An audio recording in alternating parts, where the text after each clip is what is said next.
So you wanted to buy an STI, but Subaru stopped producing them, so you can't buy any new anymore. And one of the most frequently asked questions I get is, Tanner, what should I look for when buying a used STI? So today, let's get into that. Let's talk about the used STI buyer's guide. So let's first operate under the notion that you are probably new to Subarus. If not, this may or may not apply to you, but if you are new to Subarus, one of the biggest things I'm going to tell you is try to find one with a warranty. Not because the car is going to have issues or anything like that. Any car that you purchase may have unexpected issues. Like my old 2016 Golf R, I bought that car, drove it 1,000 miles, I declined the warranty on that one, and it blew up 1,000 miles later due to prior ownership. If you're ever curious what rod knock sounds like, that's it.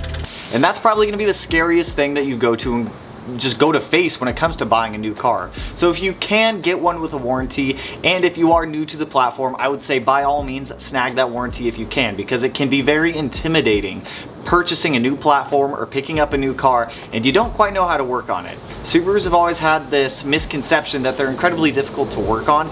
After you understand the architecture and the layout of the engine, I promise you, Subarus are one of the easiest cars that you can actually work on. Aside from spark plugs, those are just annoying. They're not difficult, they're just annoying. Now the next thing you're gonna watch out for, and this can be specifically case by case example, but the next big thing you wanna watch out for, especially this is big at dealerships, is when people are done with their cars and you're going to buy a used Subaru, what people do after they're done with them is they will strip off some, and keyword here is some of their aftermarket parts, and leave other ones on their cars. I've seen this happen way too often, where somebody will do like a basic FBO build, maybe like this. Well, this is a built block, but I'm just talking about like bolt-ons. They'll do a turbo, they'll do fuel injectors, they'll do downpipes, intakes, things of that nature. And when it comes time for them to trade in their car, what most people do is they will remove any of the easy to remove modifications, such as maybe an intercooler, an intake, maybe a downpipe. They won't go to the extent of removing their fuel injectors and putting the stock ones back in, and they'll trade the car in like that.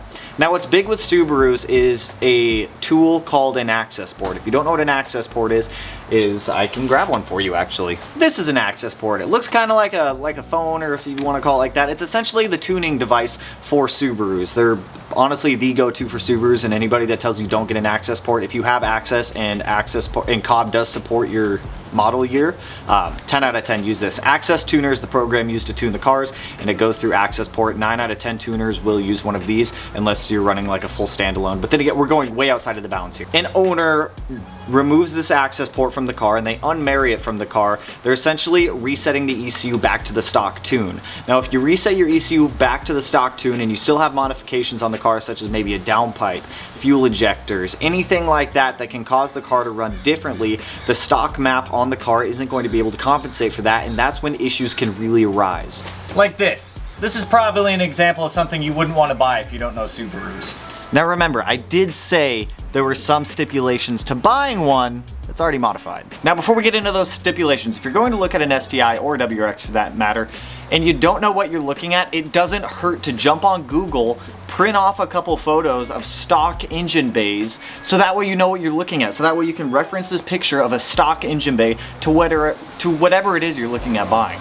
That way you can actually point out some of the modifications that may be there already. Now some modifications that you're gonna be okay with buying on the car already are things like a catback, maybe a radiator, an air oil separator, things of that nature. If it doesn't necessarily change how much fuel is entering or exiting the engine, how much air is entering or exiting the engine, or how much exhaust is as well, you should be all right. Things like radiators, air oil separators, catback exhausts, even turbo inlets for that matter, I would say are typically going to be all right. If you have anything done on the exterior, that's totally fine.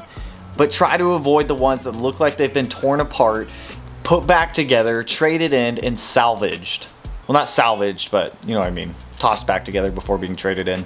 Now let's say you're looking at maybe a modified one that may have an engine bay like this, where you might have a larger turbo, you might have an intake, fuel rails, all of these aftermarket parts.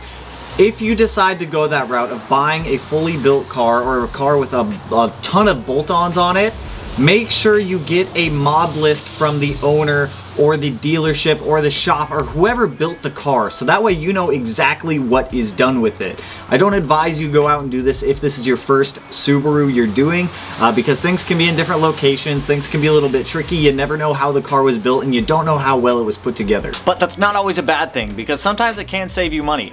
Just make sure that you're getting that full modification list so you know exactly what's done to the car. Because if a problem comes up, it may not be the same as fixing it as an OEM one. So you might get a little stuck, you might get a little confused, and then you're gonna be stuck shelling out money to a repair shop for something that you don't quite know what's going on.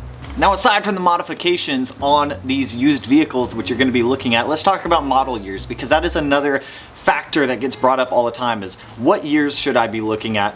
What's my budget, or how much should I be spending? What are potential issues and potential problems with these cars that I can look out for? So for model years, that's really gonna depend on what you're looking for. If you're looking for a GD chassis, which is gonna be the classic Subaru look between 2002 and 2007, if you're specifically looking for an STI, 2005 and 2007 are my golden years that I tend to stick with.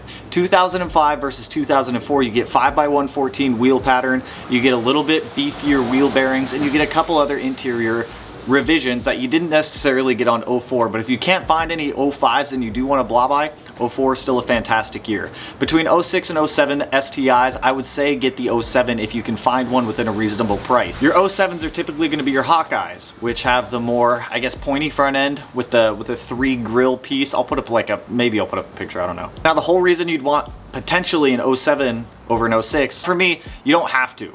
The whole reason I prefer 07 is you get a little bit interior revisions than you did in 06. You get top feed versus side feed fuel injection. There's a couple gearing ratio differences in the transmissions, but aside from that, take your pick. Personally, I prefer the 07.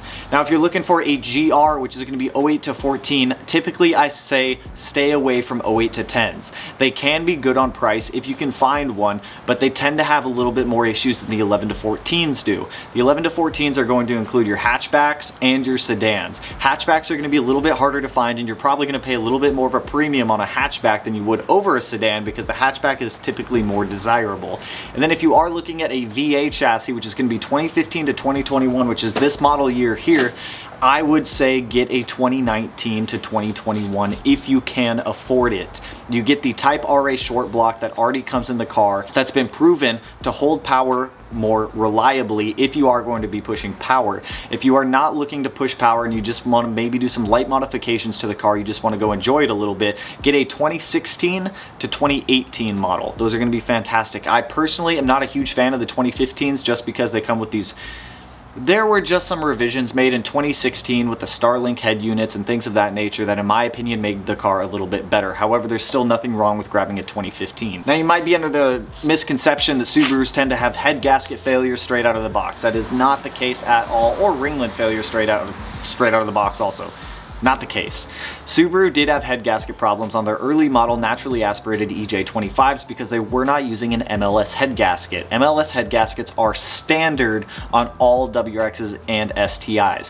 The only reason you should have a head gasket failure is if you're making a ton of power, your head gasket just decides it wants to leave the chat because maybe the car is extremely old, maybe the prior owner didn't take care of it properly, maybe you just had bad luck. But typically speaking, head gaskets are not just going to wake up one day and be like, well, I'm done, I'm broken, I'm gone. Same with your ringlets. The typical cause of a ringlet failure in a Subaru is either due to bad parts on the car, an improper tune on the car, prior owners beating the absolute hell out of the car and then trading them in, which if you are going to be going the route, well, you're obviously going the route of buying a used one because you can't get them new anymore. It also doesn't hurt to go talk to the dealership and ask and be like, hey, can I get a compression test done on this car?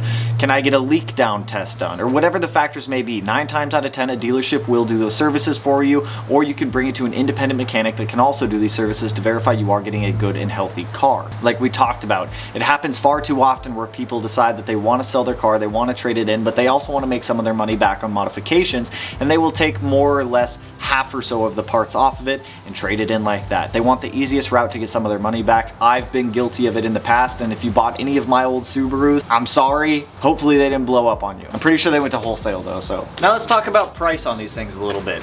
Now that Subaru has canceled production of the newest generation of the STI and announced that they will not be doing another internal combustion engine, the value on these I do see going up for a short time. As of today, it is like March 15th, 2022. I foresee STI prices going up in the next 6 to 8 months, and then after about a year to a year and a half, normalizing back down. The good thing for us as consumers is they made so many of these VA chassis that these ones will probably be your best bet on retaining a decent price in the future, because they made so little GRs and GDs at this point because they're just getting old, they're getting totaled, parted out, crashed. The prices on those are going to be a little bit higher if you are specifically looking for that body style. Now you may get lucky here and there and you may find one that is an absolute steal, or you may find one with a blown up engine, and if that's the case, that's probably going to be your best bet. If you are mechanically inclined enough to replace the engine in it, you will probably get one at an absolute steal if you come across that. But don't be surprised if STI prices start to go up in the next 6 to 8 months. I guarantee you that after a year or so, they'll start to normalize out again. Look at what happened with the Mitsubishi Evo. Those prices shot up. They shot up again, they kind of normalized out, and then they shot up again, and it's all based off of supply and demand. If people want the car, the prices are obviously going to go up. If people don't want the car, they're going to normalize out, and they're going to be pretty much where they need to be. Now on the bright side, if you are looking at buying an STI, a lot of the pros that you're going to be looking at here, the STI's transmission is one of the best out there. It is a very strong 6-speed. It takes a lot to break those transmissions, or a really bad driver to demolish those transmissions. So for the most part, your entire driveline should be good. We touched on this earlier, and I would like to reiterate it again because it is such an important thing that I feel like a lot of people skip over because they're so excited to get the car at the dealership.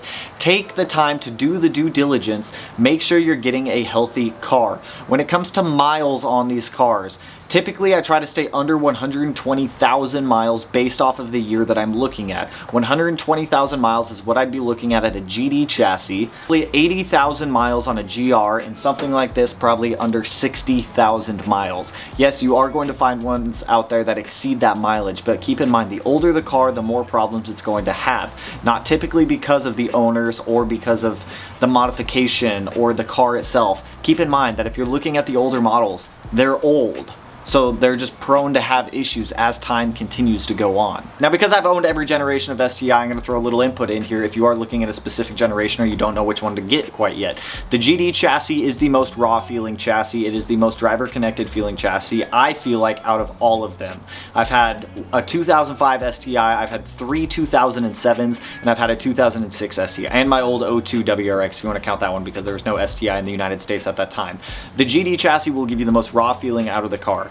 The Impreza lineup between WRX STI and Impreza, you can mix match parts as you wish, such as body panels, interior pieces. For the most part, you can swap them all over. It's pretty interchangeable. That chassis has also been out for a very long time now, so expect some age on them. However, it's still a very good platform to pick up if you can find one under that 120,000 mile mark. If you're looking for a GR chassis, they feel a little more muted than they do in the GD. However, it's still a fantastic chassis if you're looking at daily driving it. It's a little bit quieter in the interior. It still feels very driver connected. Modification potential is still very through the roof with the platforms. It still shared the same chassis as the Impreza at the time, so you could mix and match some parts between the cars if you decided to do so. And then lastly, with the VA chassis, I don't feel like the VA chassis is extremely muted. However, it is the softest feeling out of the three. The steering rack definitely feels a lot better than any of the prior generations did. The interior is a little quieter. In my opinion, it's a lot better for daily driving if you are looking at snagging one of these as a daily driver. And it's overall a fun car. I absolutely love mine. I've had mine almost 4 years now. But that's typically all I really got for you guys on this one. Remember, a couple of key things here. Try to find one as stock as possible if it is your first Subaru that you're getting yourself into. If you've got a little bit of experience or a little bit of background with it, feel free to snag one that's lightly modified, or if you do decide to get one that is heavily modified, make sure you get dyno sheets, build lists, ask questions before you buy the car to make sure you know what you're getting yourself into. Remember, buying a fully built car is not the same as daily driving one that is stock. They're going to have two entirely different sets of problems. You want a race car, you're going to have race car problems. If you feel like you need to, bring in those printed out photos of stock engine bays so you know what you're looking at. Things like coilovers, suspension modifications, exterior modifications, that's entirely going to be up to you if you want to go down that route. But engine modifications in general, make sure you try to find one as stock as possible like we talked about. Bring photos if you need to, bring a friend who knows cars a little bit, take it to a third-party mechanic or your mechanic if you are bringing it to one to have the car diagnosed. Make sure that it passes a compression check if you really need to, a leak down test if it fails, so that way you know what's going on with it, things of that nature. Just don't get too excited when you're going to look at the car and just jump the gun. I've seen this happen too many times where people do that and then they end up with something with problems because it's been half parted out in the past or it's been completely beat on in the past. If you guys have any questions about any cars you're potentially looking at, anything that I may have missed, please feel free to drop it down below in the comments, you guys.